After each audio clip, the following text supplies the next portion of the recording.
How to create task in Asana. That's what I will show you in this video. But before we begin, make sure to subscribe to the channel and ring the bell to get notified whenever a new video is posted.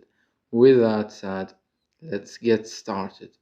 So the process is very easy and simple.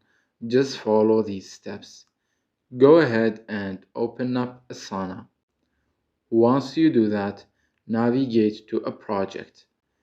After that, click the Add New Task option at the bottom right. As soon as you do that, you will get this. Let's go through it in order to add our task. Go ahead and add a task name.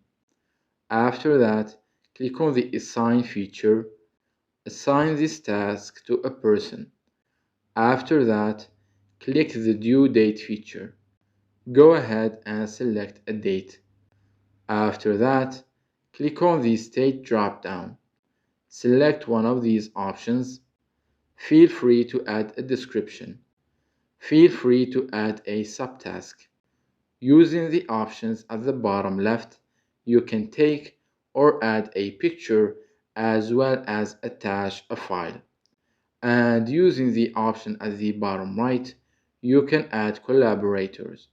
Once you are done and you have gone through all of these steps, click Create at the bottom right corner. As soon as you do that, the task will be created. It's that easy and simple. So that was it for this video. That's how to create tasks in Asana. If you have any questions, please leave them in the comments down below. With that said, see you in the next video.